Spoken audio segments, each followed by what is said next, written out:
I want to create a smoke effect with the brush to use in my projects.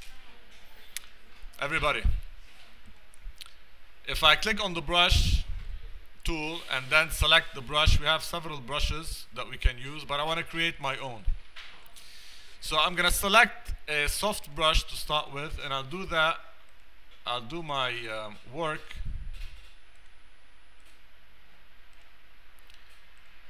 I'll do my work on a new layer.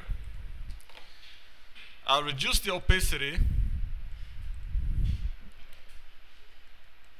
and paint something that would look like smoke. So something scattered around that's not very clear. The color doesn't really matter because we're gonna specify the color later on. I can add a few other spots just to add more variation. And remember, by reducing the opacity, you're gonna have when you're gonna have the overlap, you're gonna have a higher opacity automatically.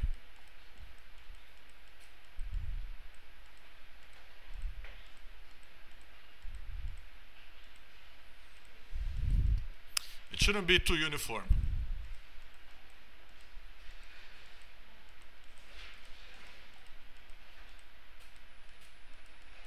Okay, let's say something like this. So this is what I have now. I want to convert this into a brush to be able to paint with. So I'm going to choose Edit and Define Brush. Remember, before we used the Define pattern, that would have a rectangular selection around it, and we'd be able to paint with that with the Pattern Stamp tool. So now Define Brush, I'm going to call this Smoke 2, since I already created one. Now let's delete the contents of the layer. If I click here now and I scroll down, I have this brush that I just created, and I can paint with it. Of course, I have to increase the opacity to see what I have. I can reduce the size. And if I go like this, I see that I have a very uniform distribution. Alright, so everything has the exact same orientation, the exact same size, all these strokes that I have. I want to be able to change this. So I'm going to go to Brushes and go to the Brush Tip Shape. So here I can increase or reduce the spacing between the different shapes that I would be creating. That's one thing. I might change that later. I can change the angle, but all of them change at the same time, which is not something that I want here. I'm going to go to Shape Dynamics, and here I'm going to increase the size jitter, which means that some of them will be larger than the other ones. It means that they're not going to have the same size, so randomness to the size. Alright, here pen pressure, it means that if you're using a pen tablet, which is a pen that you can use instead of the mouse, you can change the diameter from here, but I don't have one now, so it doesn't really matter. Now, angle jitter will let you change their angle randomly. So if I choose 100%, they're not gonna all have the same angle. So they're gonna have different orientations, and therefore create a lot of variation for my work. Other things that I can do is roundness jitter. I can flatten some out, but for what I'm trying to create, a smoke effect, that's not very nice. So I don't want to flatten things out, so I'm gonna set the roundness jitter back to 0. Scattering is important because you can spread them apart and therefore get more randomness. Okay, this is probably too much. You have to always test things out before you can use it.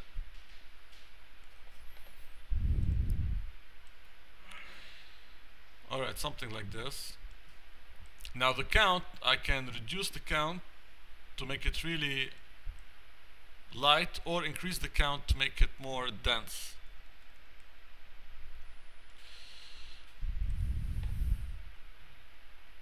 And count jitter means that they're not going to have the same count uniformly throughout the brush.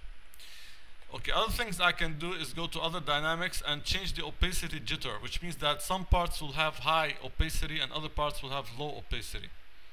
Alright, so I can go like this and therefore have better effect for what I'm trying to do. I'm trying to create smoke here. So let's choose the color to be gray for the smoke effect. Reduce the size a bit and just go like this. I can go here to color dynamics and choose foreground background jitter, meaning that I'm gonna have a blend between the foreground and background colors. So if I go like this and I paint, I'm gonna have more of the black interfering. So if I set this to brighter gray, I'm gonna have more contrast in my work. Alright, so this is how you would use the brush tool to create your own brushes and use these brushes for special effects. Alright, another thing I can do to create shading to what I have here. Let's say that I want to darken the lower part up and brighten the upper part up. So I'm going to go here to my dodge tool. The dodge tool would brighten the colors that you have. I'm going to select a regular brush here and increase the exposure so that I have brighter colors. So that's the dodge tool. Okay, I'm gonna set the background to black so that it's more visible. Alright, so now we see the smoke effect better.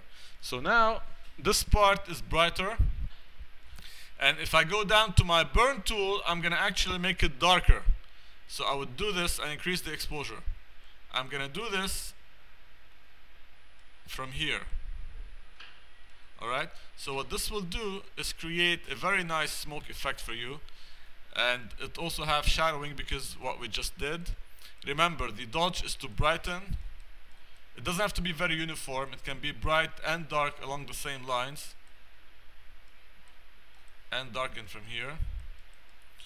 Alright, one last thing I would probably do is blur things out a little bit just to create more fluffiness in the smoke. So filter, blur, and Gaussian blur, and change the radius, say to something like this.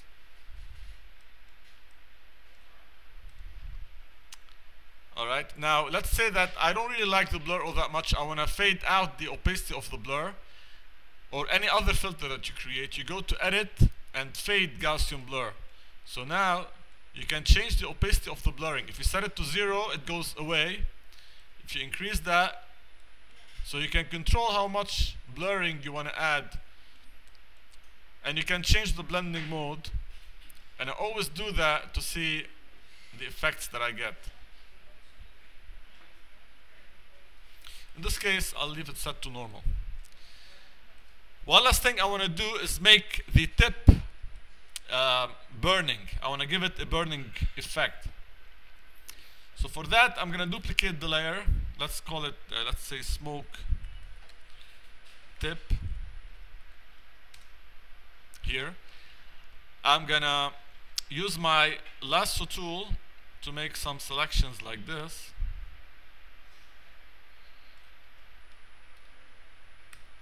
And delete. Now with this one here, I'll first of all change the blending mode to make it look brighter. So something like this maybe. Control U for hue saturation. I'll choose colorize and increase the saturation because I want to make it yellowish. Something like this. Alright, here it's not burning because of the blending mode, so let's choose something else.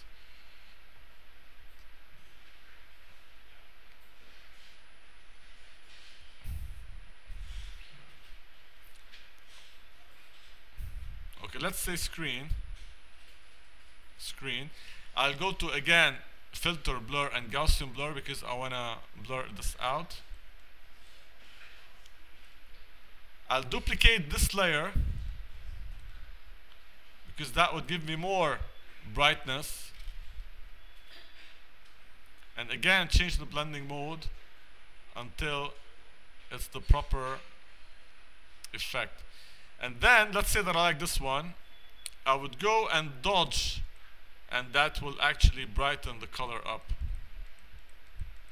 Alright? Or maybe paint with white, which will give it, but with a regular brush, which will give it a very strong effect. But I reduce the opacity a little bit.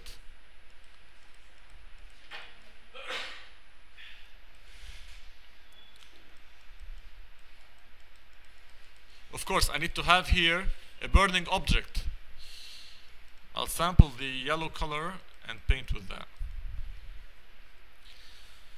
So if I had a rock here, for example, I would have the rock with the burning smoke like this.